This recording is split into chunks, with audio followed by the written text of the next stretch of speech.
At the stroke of the midnight hour, when the world sleeps, India will awake to life and freedom.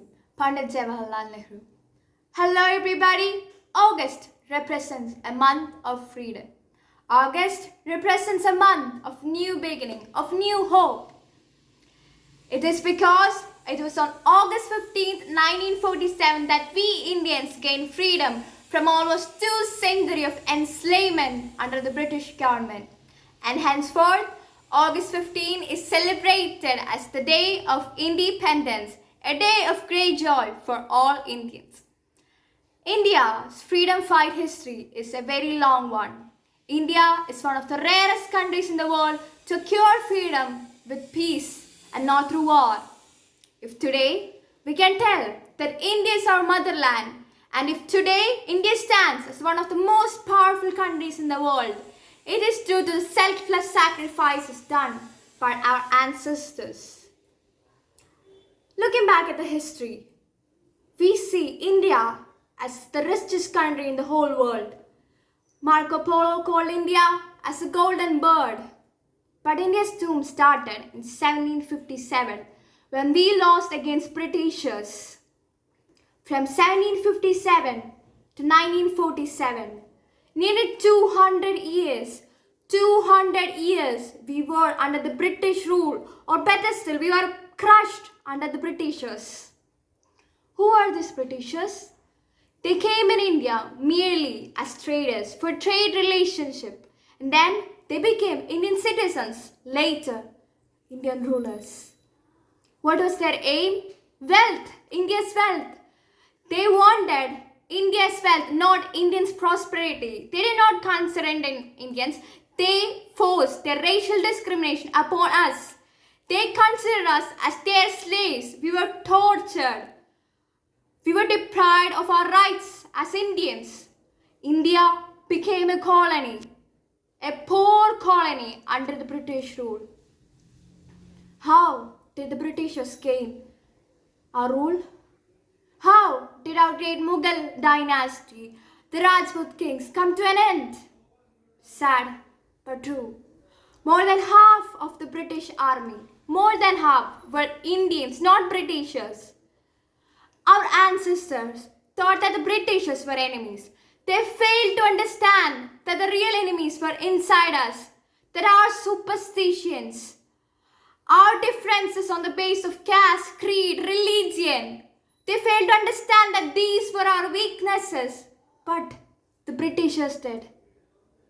They exploited us of our weaknesses. And then they ruled us. We were turned into ashes, into mere slaves. But slowly, we understood. We understood that united we stand and divided we fall. And finally, we learned from our mistakes. We started forming small organizations. Finally, the great Indian National Congress. There is lot of freedom struggles in the history of Indian freedom fight.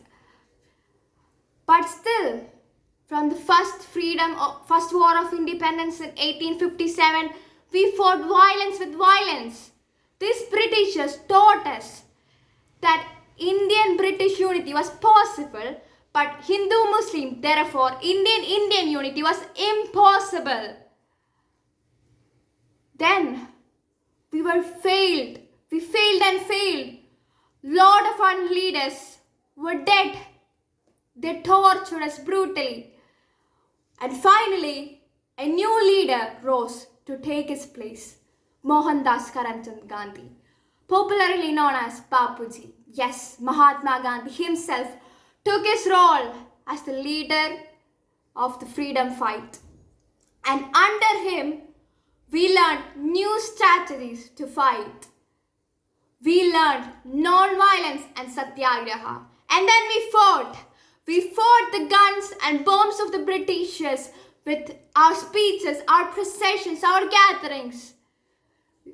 When they Britishers fought for merely a market for their goods, merely a place to drain wealth from, we fought for our motherland, for our mother country. Great movements were launched. Large gatherings were called.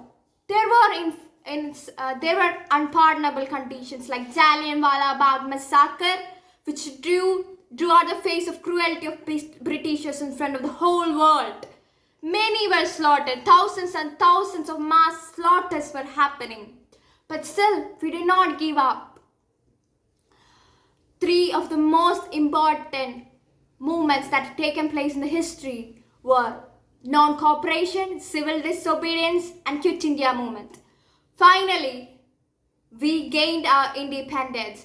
Britishers started to withdraw. They knew that they no longer could force their rule upon us, that we began demanding our rights, demanding justice. And finally, August 15th, 1947, there formed a new India, a new democratic Republic India was born.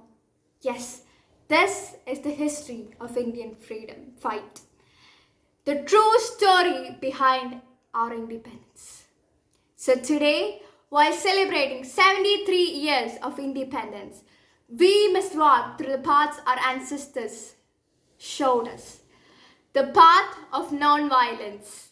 We may be different, you, different in religion, caste, creed, color, sex, but we all are one. We are Indians, and that makes us one.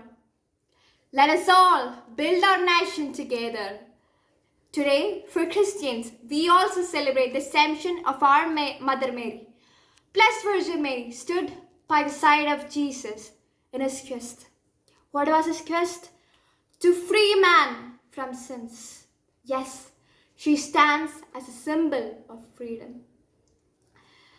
Dear brothers and sisters, I stand here, declare to the whole world that I am an Indian and I am proud to be an Indian. Young India is in our hands. Let's build her. So once again, I wish you all a happy Independence Day. Thank you. Be proud to be an Indian.